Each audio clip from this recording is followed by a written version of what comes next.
Well, welcome everyone. I'm Robert Waggoner.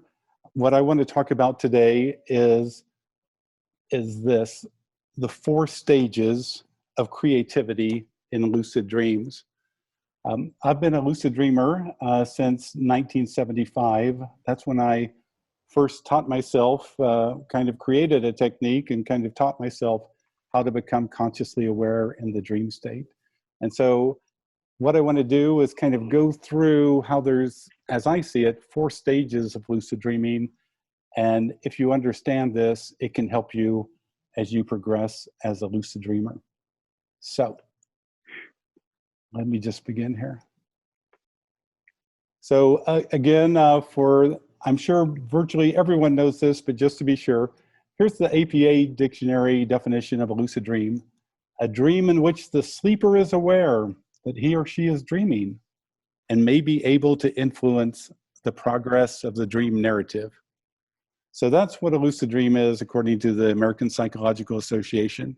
Most of us lucid dreamers would just say a lucid dream is when you realize within the dream that you're dreaming. You see it and you think, well, wait a second, I'm dreaming this. The scientific evidence for lucid dreaming emerged in the mid to late 70s. And the first one, graduate student Keith Hearne, at the time at Hull University in England, he met a lucid dreamer named Alan Worsley, and Worsley said that he could become consciously aware in the dream state. And Keith Hearne wondered, well, how could you have scientific evidence for that? You say it exists, and I believe you, but how could I show somebody and show scientific evidence? And so he, and separately a few years later, Stephen LaBerge came up with the same idea. And basically what they did, Hearne brought Alan Worsley into his sleep lab, and he told him, look, I'm going to put on rapid eye movement polygraph pads on your eyes to record your eye movements. And if you become lucid, I want you to move your eyes left to right 8 times. And that'll make such an odd signature on the REM readout that it'll provide evidence that you were consciously aware in the dream state.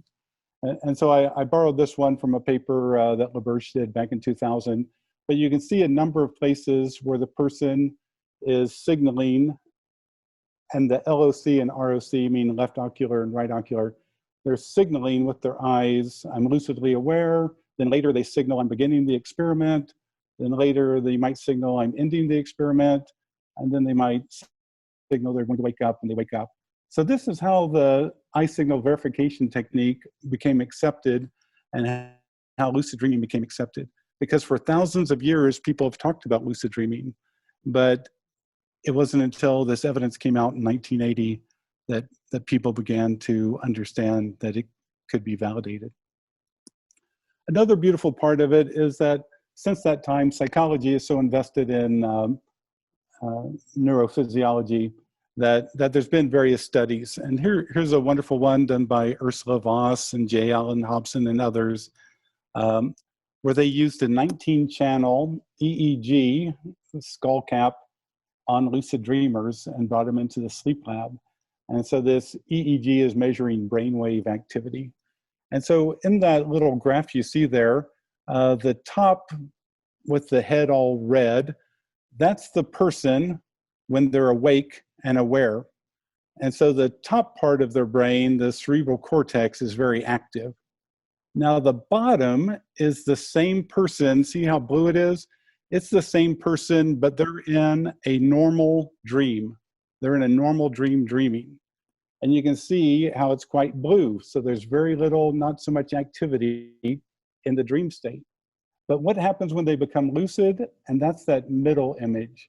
All of a sudden, parts of their cerebral cortex light up, especially what they call the dorsal lateral, frontal lateral cortex on the right side there really becomes active.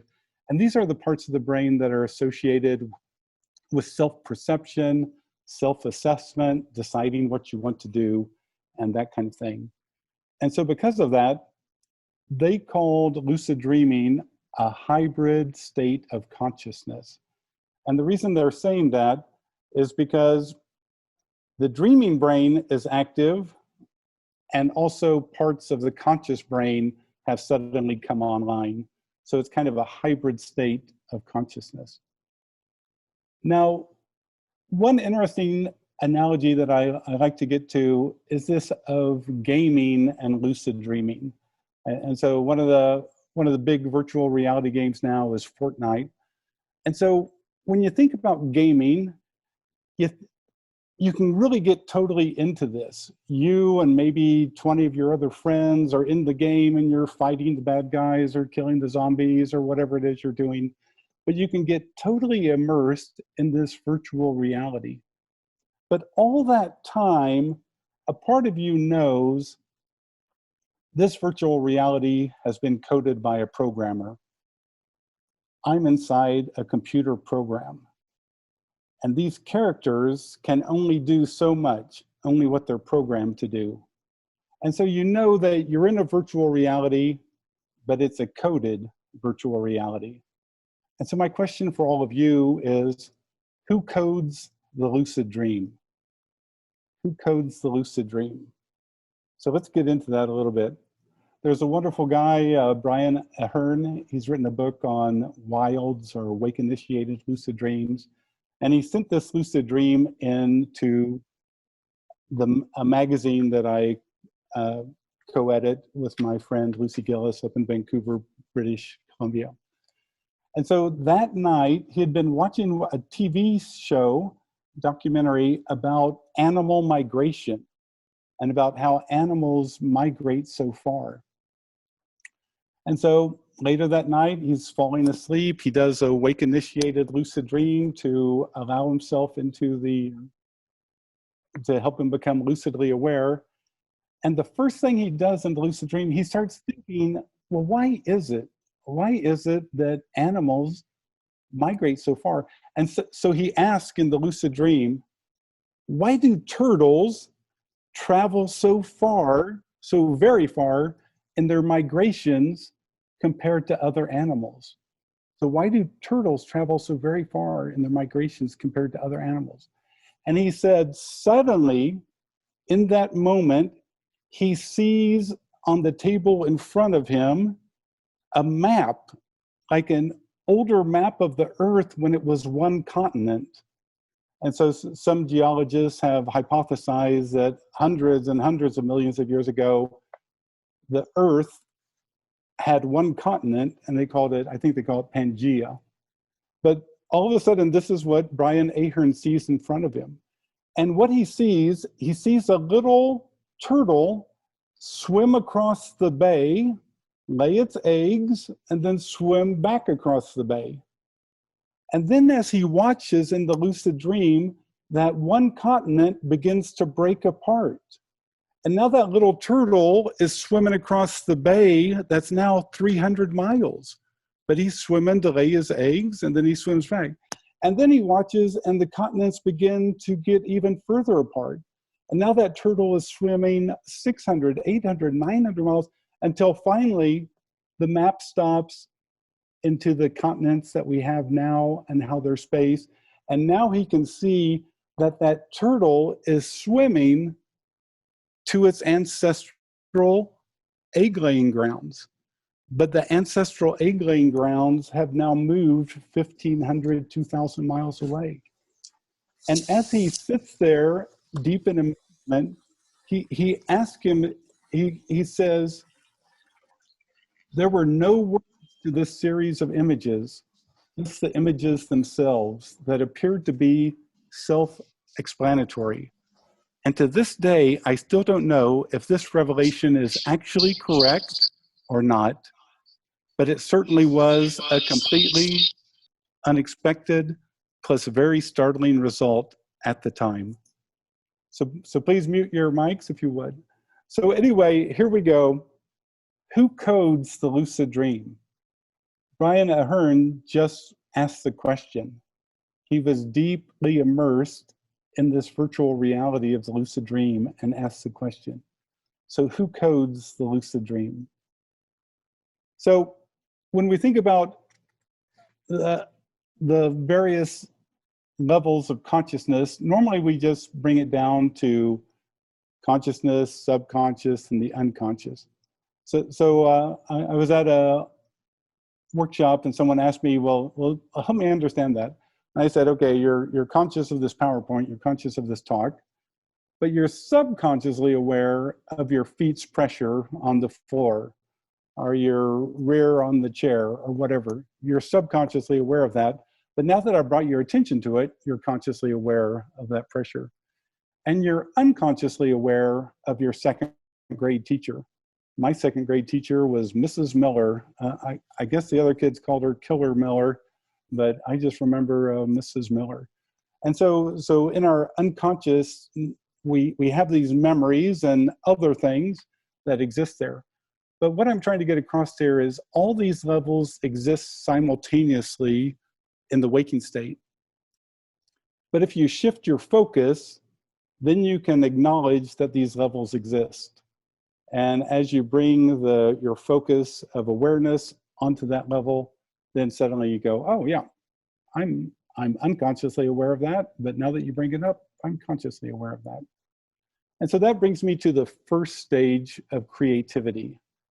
And this is a stage that virtually every lucid dreamer has familiarity with if they've ever bothered to notice. And I call it unconscious automatic creativity. And so I pulled this from a recent edition of the Lucid Dreaming Experience magazine. A woman named N. Ray, she became lucidly aware as she landed on a beach. She writes, I walked out of the sand and onto a college campus, across the quad and into a library. I was just having fun, looking around me and at all the people, at the shelves of books, the dark green industrial carpet. There were large windows and the sunlight filled the room. So again, she is just lucidly aware. Who created all of this? Who created the shelves of books? Who created the library? Who created the sunlight coming through the windows, the green industrial carpet? It just happens automatically in a lucid dream. And so we see this all the time in the lucid dreams, but most of the time we're focused on what we're doing, and this is just kind of background material that we really don't pay that much attention to. So for example, you might become lucid tonight, and in that lucid dream, you walk into a room and you see a woman there. Who or what creates that woman? Who or what created the room? And if you look around, you'll see all these extraordinary details. So again, at this level of lucid dreaming, we're seeing creativity, but it's creativity that's automatic. It's unconscious, meaning that we don't have to consciously say, oh, in that room, I want to see a woman and I want the walls to be green and I want 5 chairs and 3 whatever desks and all that kind of stuff. It just happens. It just happens automatically. So why does this matter? Why does it matter? Because this seems to indicate that those neurologists were right. The lucid dream appears as a hybrid state of consciousness. You have the lucidly aware person directing their focus going around, but simultaneously unconscious objects, settings, environments, figures appear without any conscious activeness of the lucid dreamer to make that happen. So this is why in my first book, I said the sailor does not control the sea, neither does the lucid dreamer control the dream. We direct ourselves within the lucid dream. We might influence things, we might manipulate things, we might have some control over something, but we don't control the entire lucid dream. It's a hybrid state of consciousness, and so the unconscious exists along with the conscious self in the lucid dream. So what I try to get across to people is what lucid dreaming really means is more aware relating. You can now relate to that woman with greater awareness. You can walk up to her and say, excuse me, who do you represent? What do you represent? Who are you? And oftentimes you'll hear a response. And so this gives you the ability to relate to things with awareness. as opposed to a regular dream. So again, lucid dreaming does not mean control. I think lucid dreaming means more aware relating. And a lot of it comes, especially when we see this unconscious automatic creativity, when we walk around the corner, when we fly through a wall, here's a whole nother dream scene. So that's the first level of creativity in the lucid dream state. The second level of creativity is conscious action creativity. And so I'll give you an example of conscious action creativity. There's a wonderful member of IASD, Joy Fatu, and she's quite a good lucid dreamer. And so she provided me this example to use in my first book.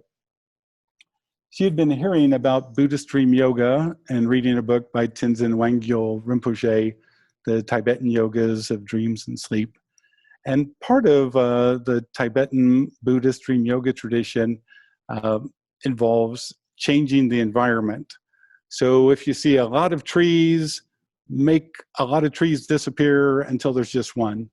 Or if there's only one of an item, make 1,000 appear.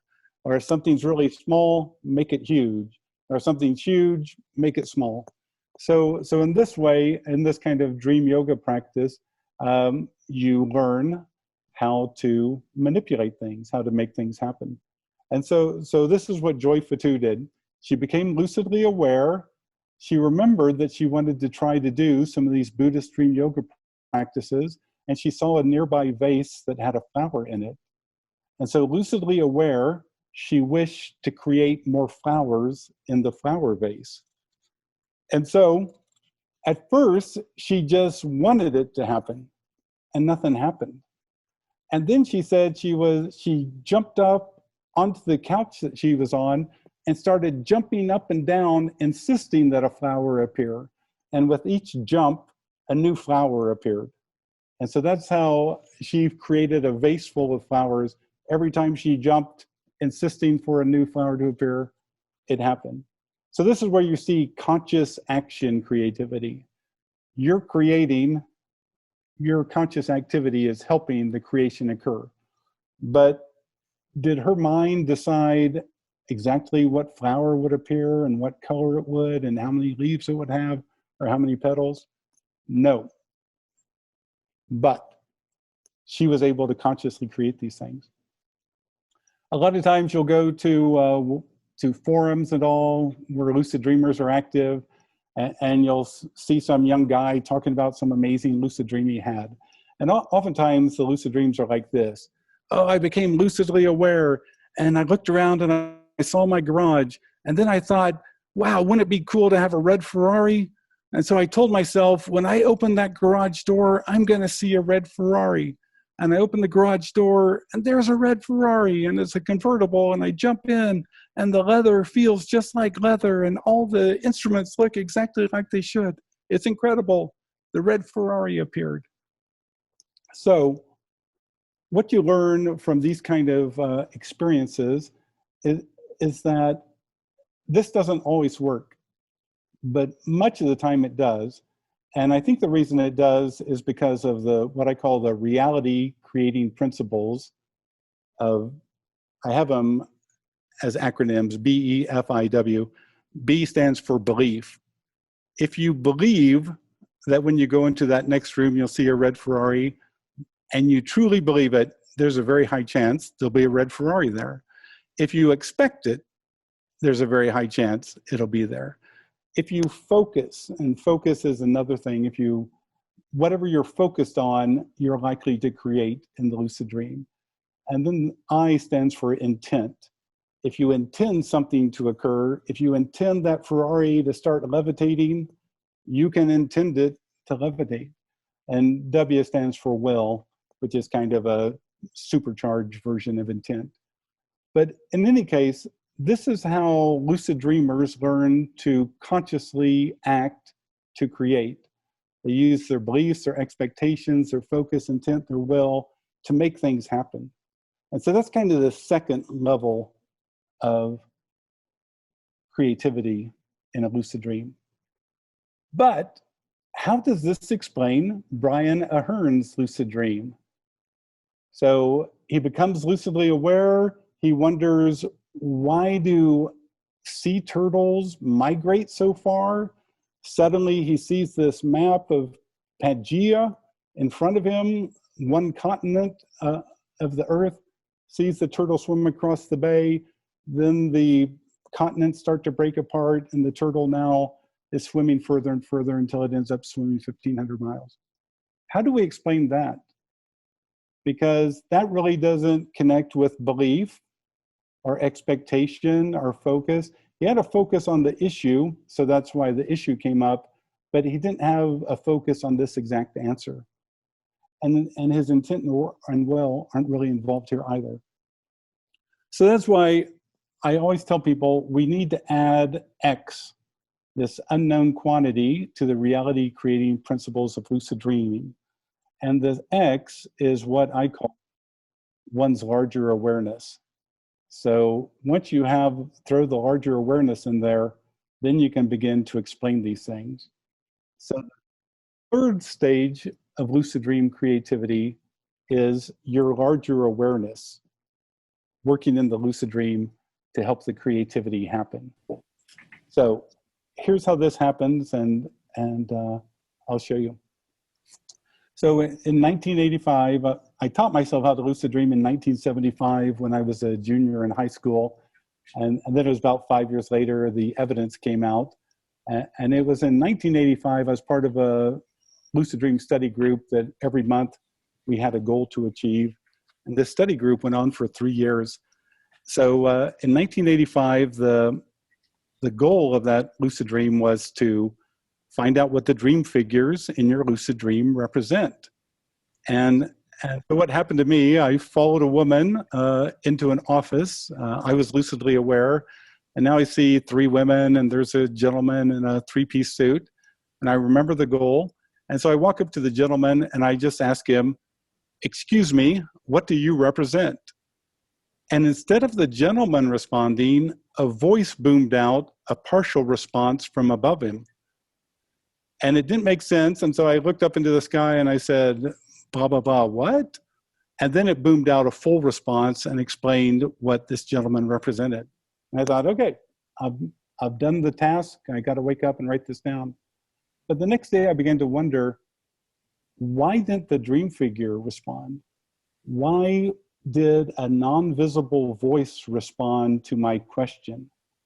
And then I began to wonder, is there an awareness behind the dream? And so after that, in my lucid dreams, I began to ignore the dream figures, the dream setting, the dream objects, and ask questions of this non-visible awareness, this awareness behind the dream. So for example, I would ask to experience a concept, and then the entire lucid dream would change. And I thought, whoa, where is this knowledge and information coming from? Now, one thing I put at the bottom of the slide here was I felt a little bit shocked. I started doing this in 1985 and started going deeper and deeper into exploring this non-visible awareness. In 1993, a book by Carlos Castaneda comes out called The Art of Dreaming.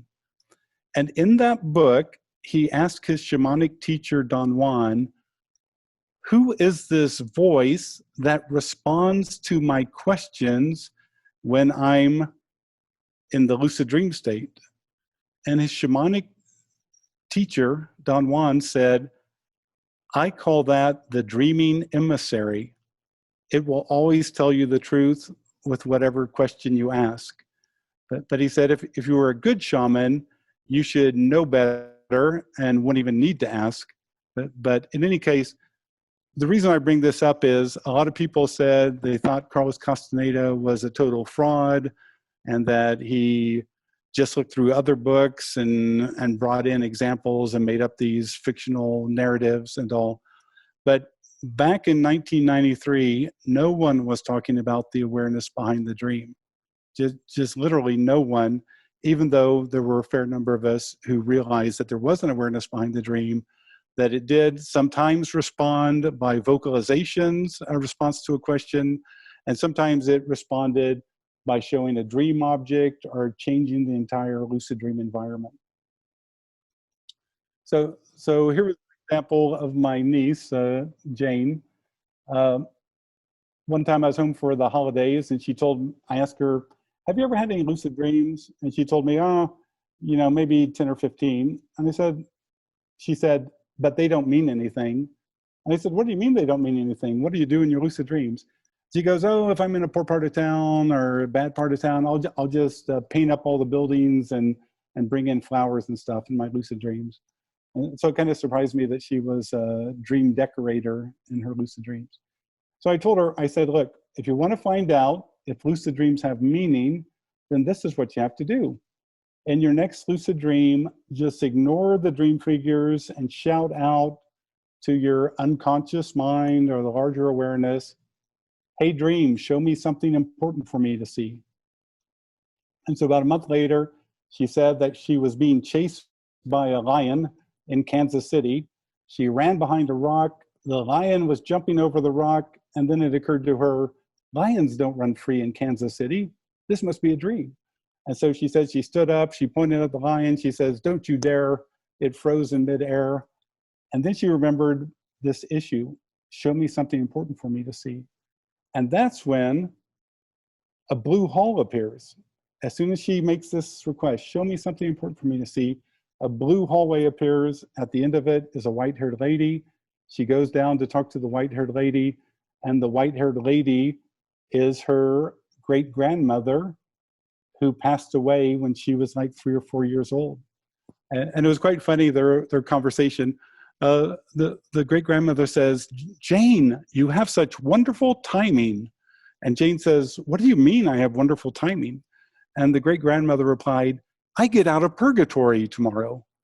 And so my little niece was so unchurched, she had to ask me, what's this purgatory thing? What does that even mean?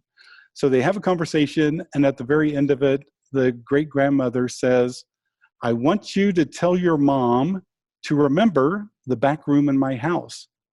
And Jane said, what? And the great-grandmother says, I want you to tell your mom to remember the back room in my house. And so Jane woke up.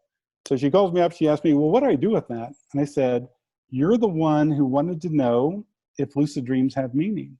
You have to call up your mom and say that you had a lucid dream of great-grandma, and she brought up the back room. She calls up her mom burst into tears. Her mom says the happiest moments of her childhood occurred in the back room of grandmother's house. She said every Saturday morning, all the grandkids could show up there.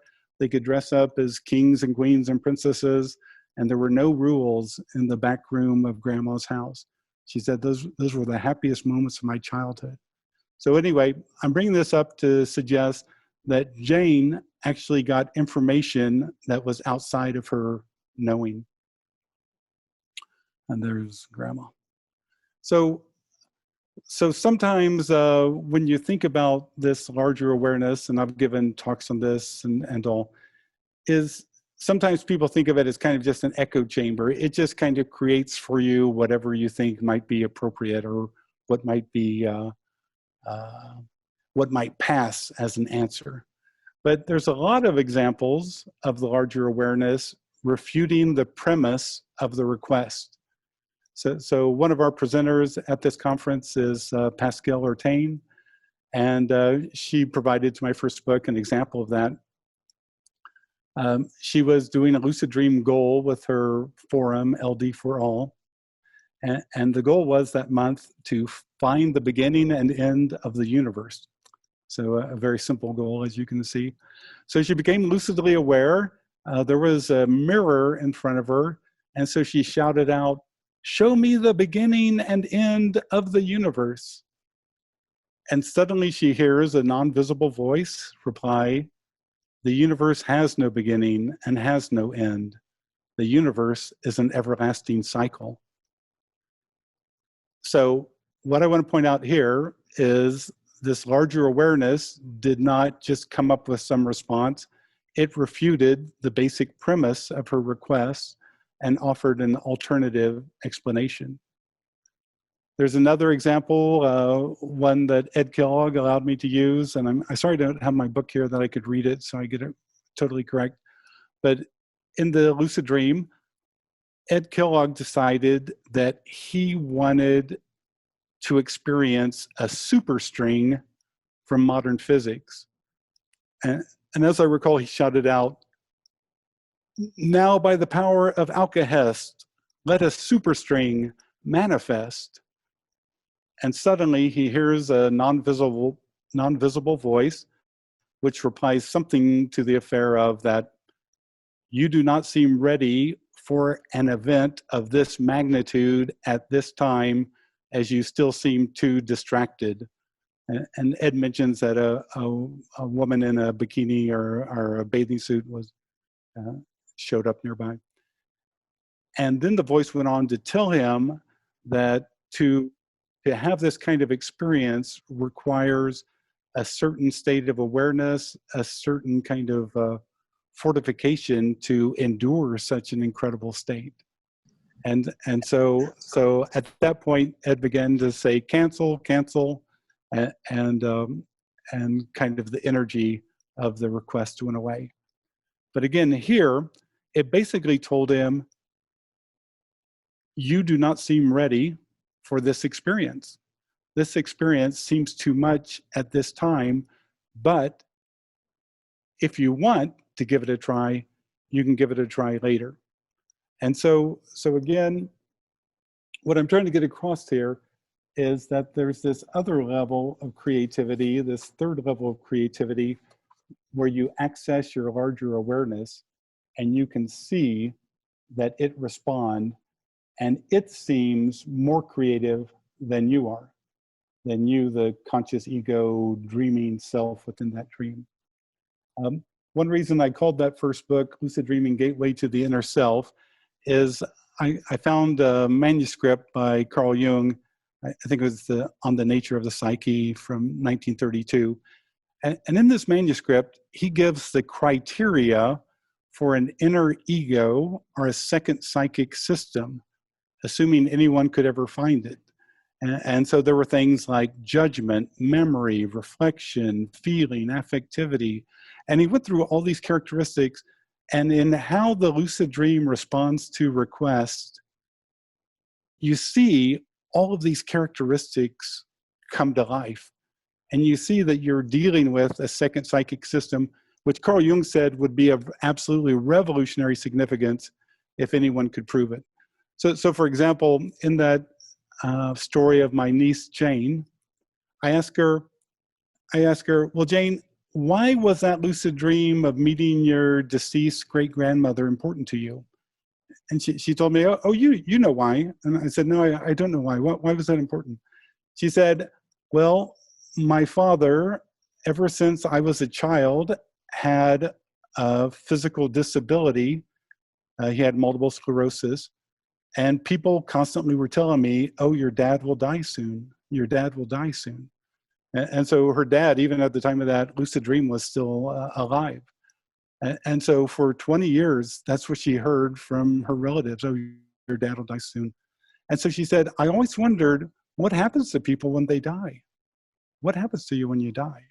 And so when she asked, hey, dream, show me the most important thing for me to see, that's what she came up with. That's what came to her.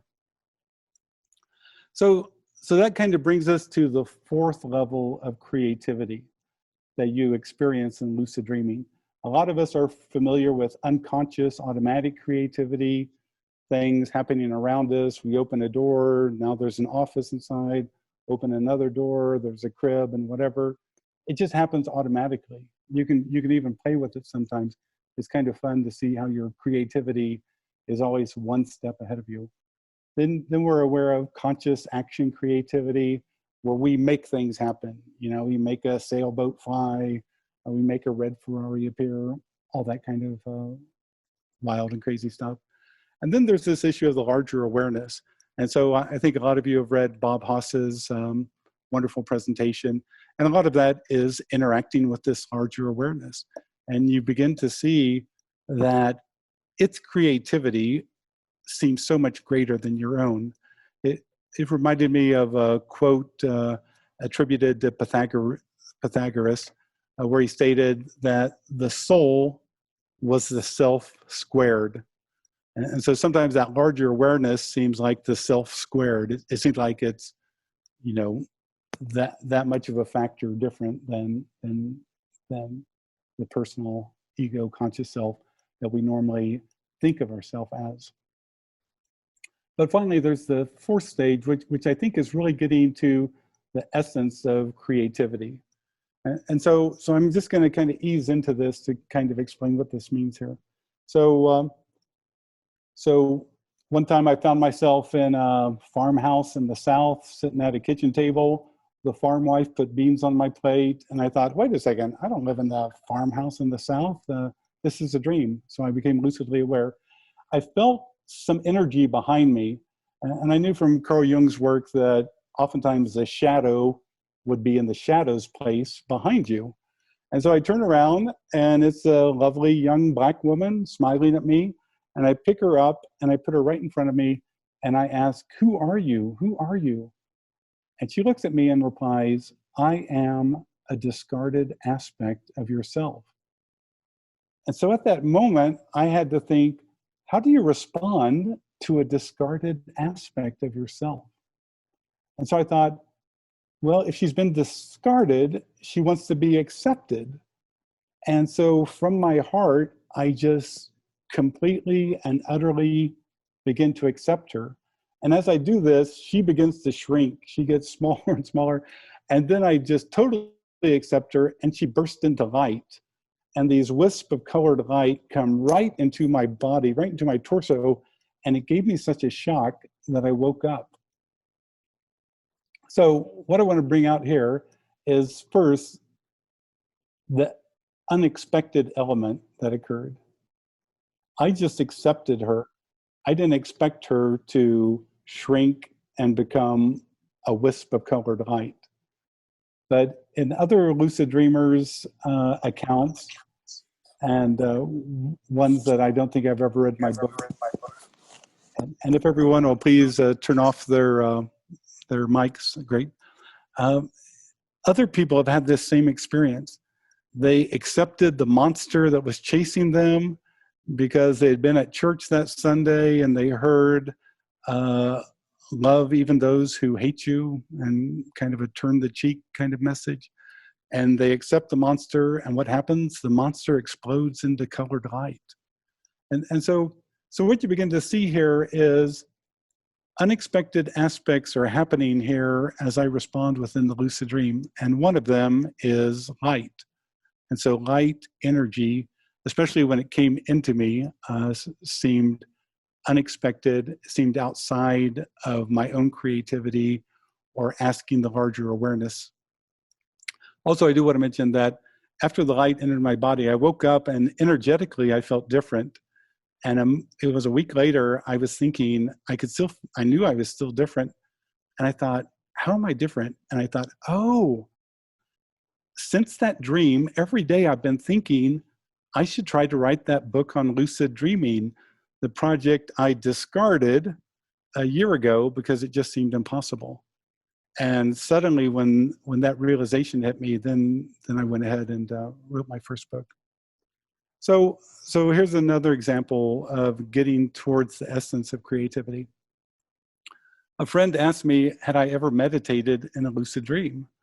And I wrote back and told her, no, it never had occurred to me to meditate in a lucid dream. And so she said, well, give it a try, see what happens. I'm walking down a dusty trail and I become lucidly aware.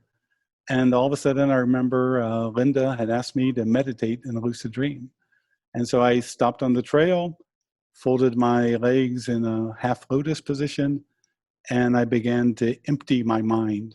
So meditation can mean a lot of different things. For some people, it's a visualization. For some people, it's breath control or breath observance. For some people, it's being mindful of thoughts. But for me, it was emptying my mind. And so what happened as I emptied my mind in the lucid dream, all of a sudden, it was like someone was ripping away the dream screen and brilliant white light was coming through directly towards me. So it was like the imagery was being ripped away as I emptied my mind, and white light was coming towards me. And finally, there's so much light, I got out of the meditation and thought, well, gosh, maybe I should close my eyes. And so I closed my eyes and began to empty my mind. And within 15, 20 seconds, I was in a profound state of transcendence. And so it was years later, I was working with Michael Katz, who is a teacher in New York City who teaches on Buddhist dream yoga from the Dzogchen tradition. And when he heard me relate this dream, he said, that happened to you in your first time meditating in a lucid dream? I said, yeah. He said, you may not know this, but in the Dzogchen tradition, that's exactly what's supposed to happen to you as you meditate and empty. That's the goal that all of us are trying to achieve when we meditate in our lucid dream. He said he could barely believe that it could happen to someone who had never really studied Buddhism or had any interest in that kind of stuff. So again, the light here expressed itself without my intent. It seemed like how the awareness is behind the dream. Somehow the light, which Michael Katz called Rigpa, the base awareness, the light of base awareness, it seemed without my thought, conscious control, and without appealing to a larger awareness, it just seemed fundamental to the experience. And also later on, I would have experiences with geometric structures of light. One would be a pyramid going up, composed of light, and an interlocking four-sided pyramid going down. And I remember I gave my very first workshop in Virginia Beach, Virginia in 2008, 2009. And I began with kind of a meditation on this geometric structure that I had seen. And one of the participants raised his hand and said, "Do you mean the Merkaba? You want us to do the Merkaba meditation?" And I looked at the guy and said, "What's a Merkaba?" I had never, ever heard of that. But in my lucid dreams, I'd experienced the structure a number of times and got into it. So you begin to see that there's things that exist that seem elemental and fundamental to this deeper level of consciousness. So as I went deeper into lucid dreaming, I began to wonder, where does this larger awareness exist? And what's its reality? And so I'd say at this stage, you begin to seek the source. And that's when you become a bit of a sorcerer, if you don't mind me term. And it was at this stage that I began to realize that each lucid dream and dream experience and even waking physical reality, in many respects, is a co-creation of the self and the larger awareness working together, and the self's beliefs, expectations, focus, intent, and all that kind of thing. And that's when I began to realize that I had to let that go. If I wanted to get to source, I had to let go my preconceptions, because they were reality creators, perceived reality creators. And it wasn't really real reality, it was just my version of reality. If I wanted to really get to it, I had to let all that go. And that's when I began to have some just wild experiences. I'd fall asleep at night, and the entire night would be nothing but blue light.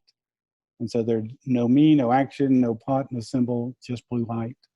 And so that's when I think you start to get to the essence of creativity, when you really get to a very base, fundamental level. And then some other things happen that I've written about in my first book. So anyway, that's what I wanted to bring up as the 4 levels of creativity: unconscious automatic creativity, conscious action creativity, your larger awareness creating, showing you its level of creativity, and your larger awareness, of course, is part of you. So I'm not trying to say that it's not part of you. It's part of you. It's just the part that oftentimes we never bother to focus on. And then you can finally get down to more of the founts of creativity, the essence of creativity. So at this point, I'll stop, and Richard can keep recording, and maybe we can open it up for questions now if anybody has any questions about what they've heard.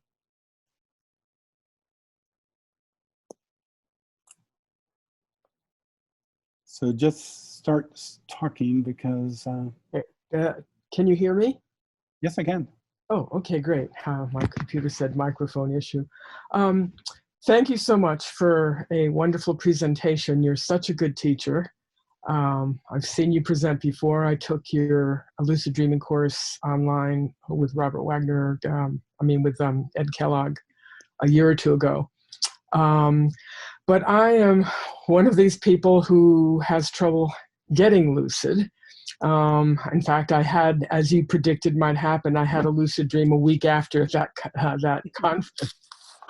But anyway, my question is, since it's so hard for me to become lucid and stay lucid, once I do, I have a long list of dream tasks, a long, long list. I've read your books. I know exactly what I want to do. If I can just get lucid, I know exactly what to do. I have so much to explore. But how do I choose, since, it could be the only time I get lucid? I don't want to waste my time. I want to use it in the best way possible. How do I choose what question to ask the larger awareness? Should I ask something general, or should I ask something specific? Should I do it based on what's most important? And I'm a little afraid if I say, show me something important for me to see, I'm going to get one of these answers that I won't understand. Well, good. So here's what I'd say. One thing that I encourage people, when you become lucid, and first you want to stabilize lucid dream, you want to reduce your emotions, enhance your awareness, maintain your focus. You want to create a stable foundation for the lucid dream. But if at that moment there's a lot of energy somewhere in the environment, in the lucid dream environment, first I think you should focus on that. So remember, I became lucidly aware in a farmhouse, but I could feel energy behind me. So that's what I suggest to people. Go to the area of the most energy if you find energy when you become lucidly aware. Because when I turned around and saw that there was a Black woman, and I brought her in front of me and I asked her, who are you? What do you represent? And she told me. That was really profound. So sometimes our larger awareness will have already set up some energetic activity. There might be a funeral going on. There might be a wedding. There might be whatever. If there's some energy when you become lucidly aware, go there and see what, and try to ask yourself, why am I seeing this? But let's say there's no energy. It's just you become aware inside the shopping mall, because shopping malls are closed now because of the pandemic or whatever. At that moment, why I like open-ended questions like, show me something important for me to see, is that you don't specify the response. You allow the larger awareness to decide what seems best for you at this time, and brings it forward. And so that's why I like that kind of open-ended question. However, if you do have a goal, like you have a bad knee and you want to try to heal it, then if that's what comes to your mind, for goodness sake, just go for it. Just go for it. So, but the important thing is not to get too excited and pop right out. So, thank you so much. Great, great. Other questions? I have one, Robert. Yeah, hi, Eliana. Hi. That was great. That was very, very interesting. I was just wondering what happens, because sometimes there seems to be more than just the personal awareness at play. To give a very simple example, because quite a few come to mind, but one that would be very easy to exemplify this would be, what happens, who's doing the encoding in the case of mutual dreaming, for example, when the setting is identical and the symbols that are present are identical. What's going on there? So that's a wonderful question. In a mutual lucid dream, you know, we wonder if we meet in some sort of mental realm. So here would be an example. One morning here in Waking Reality, the phone rings and it's Ed Kellogg. And so Ed lives on the West Coast, I live in the Midwest. Ed asked me, do you recall your dreams from last night? And I said, sure, I had 3 or 4 dreams, so let me get my dream journal. And so I start reading them off really quick, and he goes, okay, that one right there. He goes, okay, you're sitting at a table with 3 other people. The person across from you is a guy in a blue jacket with a white tie and blah, blah, blah. I go, yeah, that's right, Ed. Wow, that's incredible. And then Ed goes, okay, the person sitting to your right, was that a woman who was wearing a dress and had a flower in her hair and blah, blah, blah? I go, wow, Ed, that's incredible. And then Ed goes, so what about the person to your left? And I said, well, I know it's a man, but I can't really remember. I can't remember what he looked like. And Ed replies, well, you can't remember because I sat to your left. And that's why I can tell you what the other dream figures looked like in that experience, because Ed had achieved lucid awareness and I had not. So again, I'm not saying that dreams have a programmer that's programmed. I just bring it up as an example, as kind of analogy or metaphor for reality. Yeah, but it's a perfect metaphor, but using it just as a metaphor, like what awareness or what is the consciousness that's giving rise to that dream, for example, that you had with Ed. Right. So, you know, who's doing the creating of what's going on there. So in any case, first I assume Ed had the intent to visit me. And Ed and I participated in a number of mutual lucid dreaming experiments long ago, 10 years ago. And so I assume part of that, the intent, Ed's intent, brought him into my dream experience or helped us co-create a dream experience in which he had a lucidity and I did not. So, but yeah, some of these questions are wonderful ones, but that's what I have to surmise. His intent brought him into my dream, or his intent and my intent helped to co-create that experience. Okay, thank you. I have a question Okay. that I actually wrote down in the chat for you. Right. But I might as well ask it now. I have a similar problem in terms of actually getting to a state of awareness that I am in a dream. I have a wide variety of dreams, but recently I've started to have dreams where I am more aware, but not conscious of the dream. In other words, I have a wider freedom to make choices instead of being the receiver of the dream. Right. And I'm wondering what the difference is and what the resistance is. I can dream, I can do the waking induced dream where I ask a question and fall asleep and the dream gets answered. But the conscious awareness is gone. And I'm wondering what the resistance is and whether it makes a difference. Well, so I know that online right now with us we have Lou Haygood. Hi, Lou. One thing that I love about Lou Haygood, he's had some lucid dreams, but he knows what works for him without any doubts is dream incubation. So he can focus on his intent before he goes to sleep to find an answer to a certain question.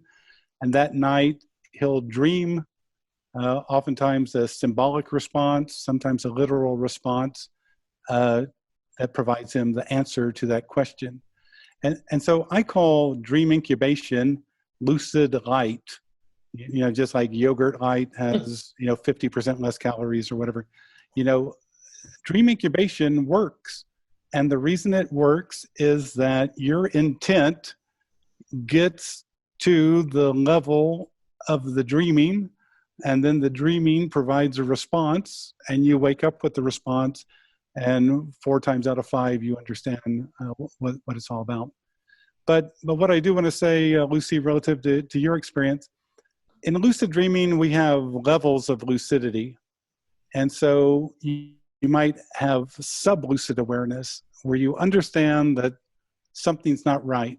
You're actively, you feel uncomfortable, something's not right, whatever.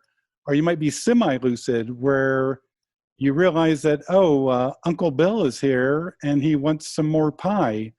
But Uncle Bill has been dead for 5 years now. Oh gosh, this must be a dream, but Uncle Bill wants pie right now, so I'm gonna go get him pie. And so we have kind of a lucid awareness, but we just go along with the narrative. So you can see these kind of levels occur. And sometimes I was talking to Michelle earlier before we started the program and recorded it. So I hope Michelle won't mind me saying this.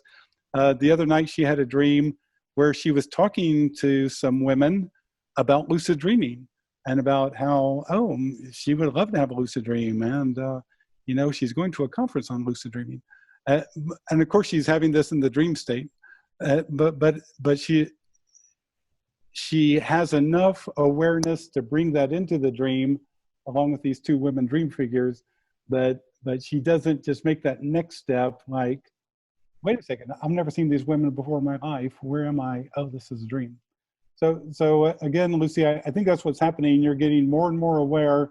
It's just that you haven't quite crossed. Taking it slow. You're taking it slow and haven't quite crossed the threshold into a full lucid dream.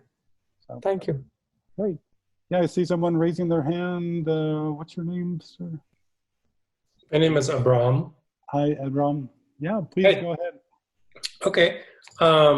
The question prior to that, I forgot who asked it, but it led me to think about when I am sleeping next to a partner, I often merge with their dream space. And I'm very good at being empathic and sensing other people. And so that works well for me as a teacher and leading workshops and all of this. But so when I'm peacefully sleeping next to a loved one, I almost can't prevent going into their dream space. First of all, I'm very curious. And second of all, I just tend to gravitate towards their reality versus mine. And in waking life, I have extraordinary boundaries, knowing this about myself, you know. When I'm sleeping, I lose almost all semblance of control there. And if my partner is super anxious, I just have anxiety dreams all night. And it's not restful. So I've been curious about that for a while. I didn't really know how to put it into the context of a question, but this really helped kind of focus that question for me. Right. So here's one piece of advice. There's a wonderful hypnotherapist, Milton Erickson, who said, the unconscious is always listening. Mm. And Milton Erickson was such an incredible hypnotherapist. He, in a casual conversation with a stranger, he could get them into a hypnotic trance. It was truly incredible. So in any case, because the unconscious is always listening, one thing that I'd suggest to you is something that I frequently do, is I make a suggestion oftentimes in the morning. Today I will respond only to constructive suggestions and influences from myself and others. So I imagine kind of a protective whatever. Today I will respond only to constructive suggestion and influences from myself and others. And so that way, some of us are quite empathic and sensitive and pick up other people's stuff. And but if I've already told myself that I'm only going to respond to constructive suggestions and influences, then I know it'll work out for my best good. But you do have a wonderful point. There's a great book written by Montague Allman and Stanley Krippner called Dream Telepathy, and it's follows their dream telepathy research studies that they did at the Maimonides Dream Lab in New York.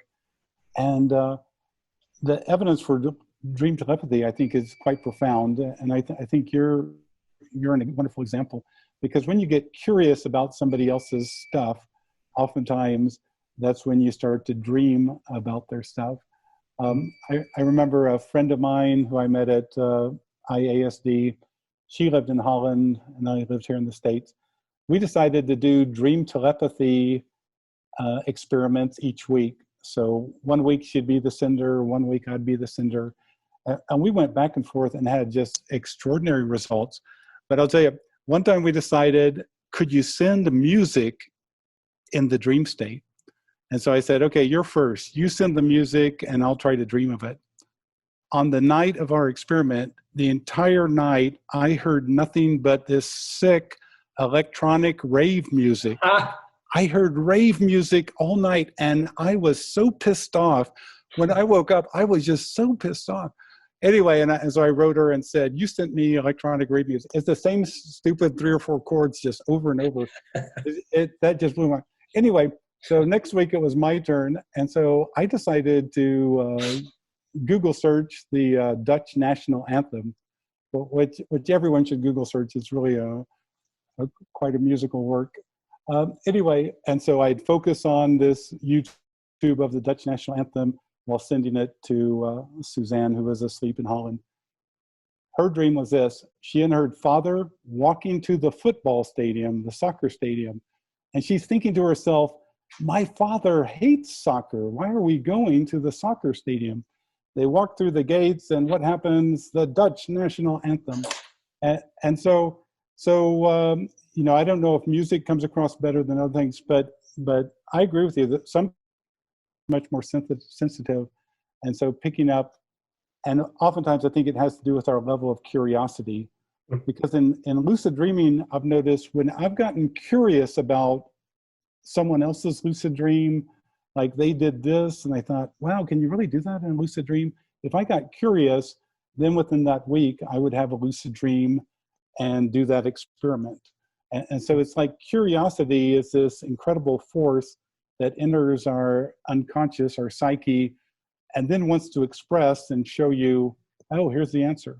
So if you're curious about, you know, what's my partner dreaming, or what's going on in my partner's life, you know, then it doesn't surprise me at all that you're picking up whatever is going on there, anxiety or whatever it might be.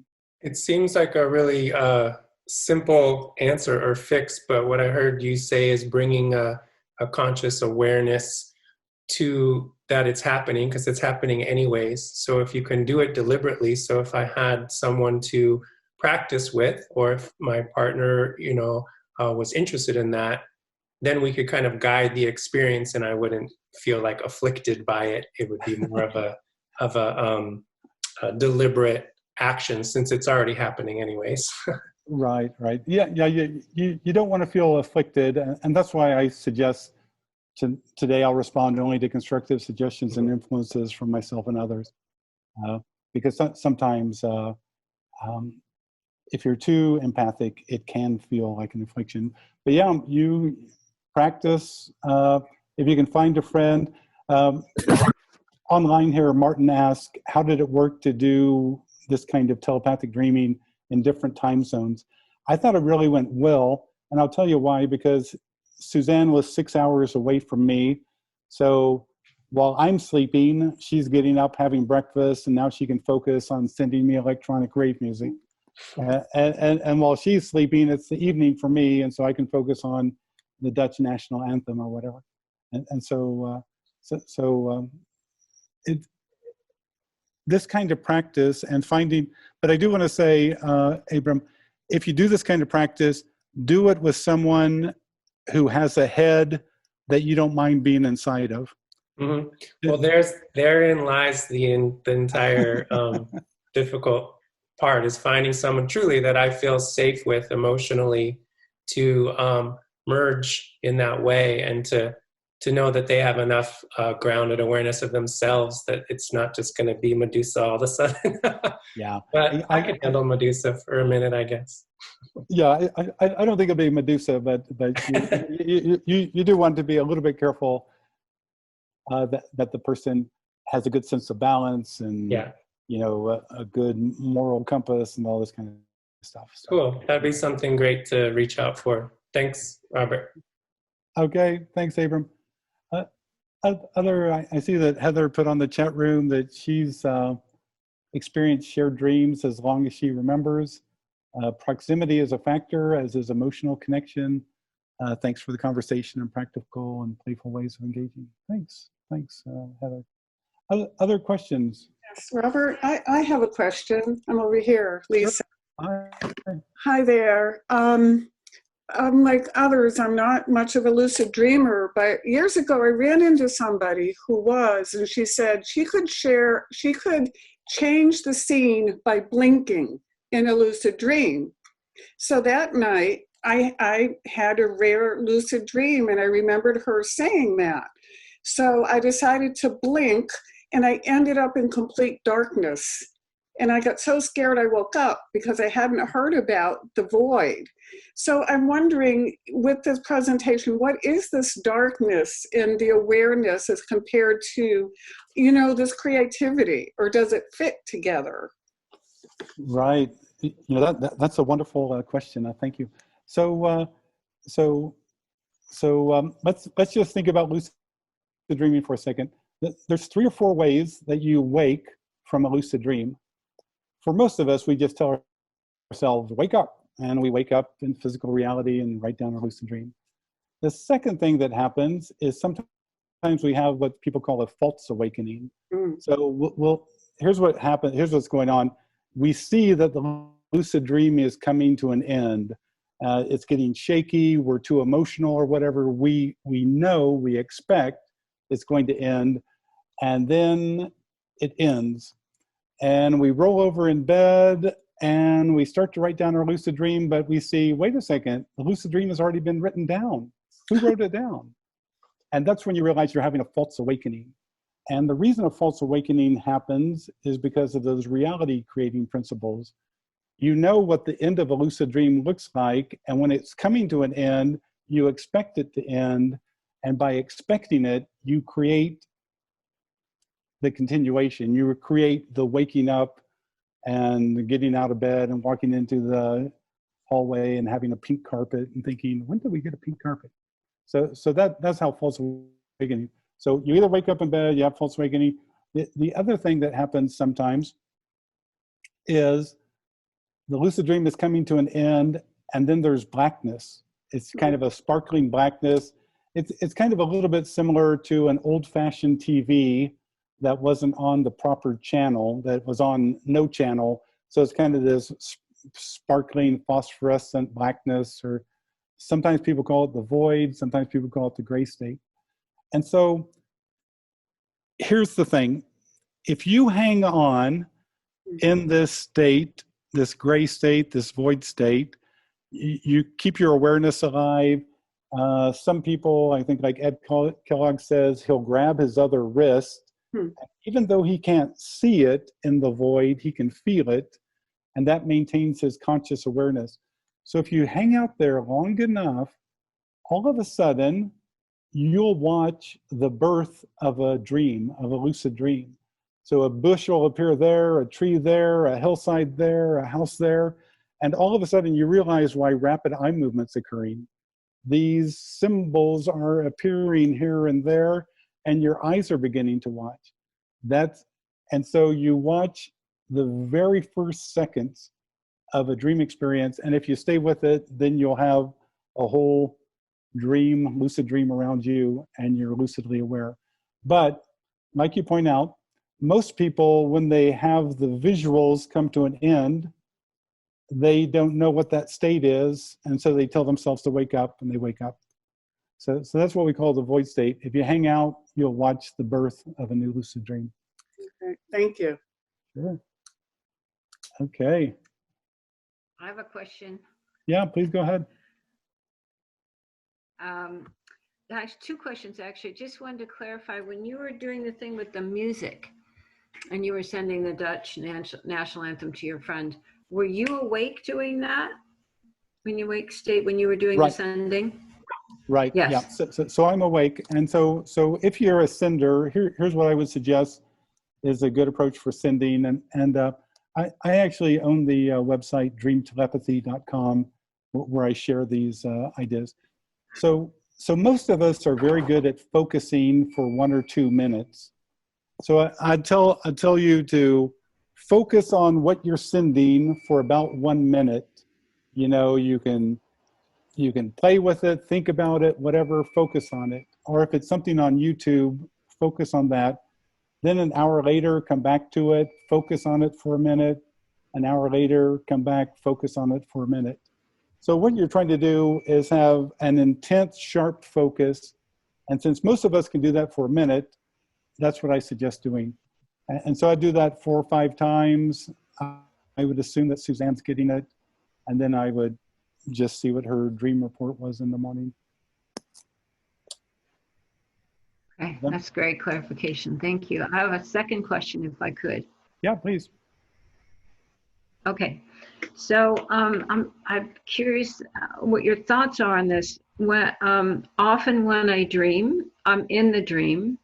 I'm the doer in the dream. You know, things are happening, and then I'm also witnessing the dream. There's another part of me, you know, that's witnessing the dream. That's not like in the activities of the dream, but witnessing it.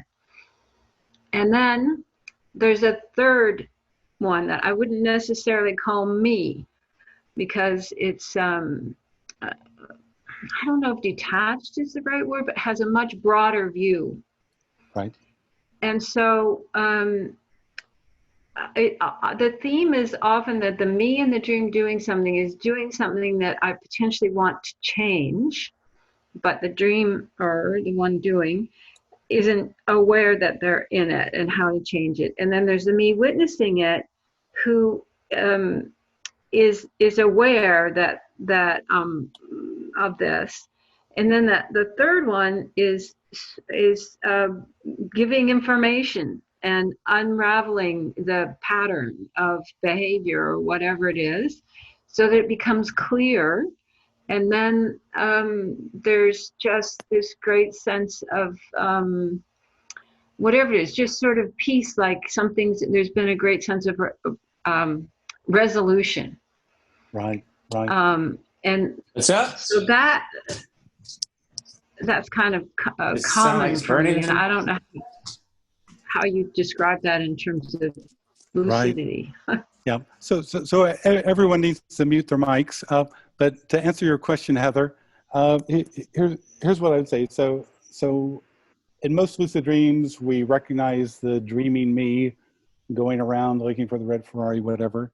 But you're right. In some dreams, we have this sense of being an observer. And so, in fact, we might even look down on our dreaming self 30 feet above it, you know, and it's just kind of like, oh, yeah, I'm up here, but I'm also there walking down the street. But then there's this detached level of the self. And I'll tell you how I happened to experience that one time. And that's when I think we're really getting to what a person might call the oversoul, or the entity, or the larger awareness. So what happened, I realized that there was a larger awareness, and I began to wonder, how would it respond if I asked to experience a concept? And so I had been reading the books by Jane Roberts, the Seth Material books, and in those books was the concept of feeling tone, that everybody has a feeling tone in their life that's the essence of themselves. And so I'm reading this 2 or 3 paragraphs thinking, well, wait a second, is it more feeling, more tone? What is this feeling tone thing? So I became lucidly aware, ignored the dream figures, and I shouted out to the larger awareness, hey, I want to hear my feeling tone. And then high above me, a little black dot appears, and from it is coming a very high-pitched, ah. And I think, what? And as I watch, this ah creates a cone of vibrating ah, and it keeps getting bigger and bigger until it vibrates me out of existence. Now, this other figure is watching this vibrating cone, and after a while, it thinks, perhaps I should recapitulate that one. And then it thinks, which one was that? And then it's like going through this vast memory bank trying to remember Robert Waggoner. And it goes and it goes and it goes, and finally, boom, it recalls Robert Waggoner.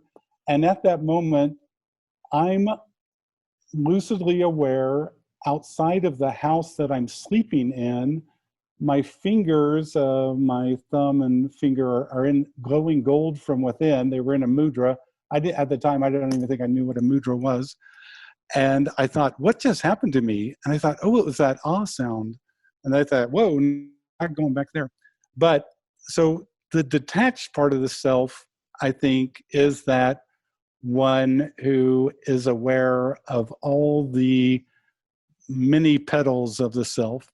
And the other way that this occurred is the day before my brother David passed away. So he was the father of my niece Jane, who always wondered what happens to you when you die. The day before he died, I became lucidly aware and was shown all of his reincarnational lives. And they were sitting at a table set up like a backward swastika, which is the wheel of samsara in Buddhism. And it was a trip. He had had about 160 past lives, and most of them were very, I'll just say, ordinary people, tribal people, and all that. And I was just blown away.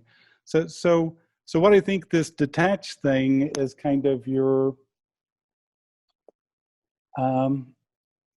it's kind of beyond the inner self. It's kind of the oversoul of all the selves, is what I'll say.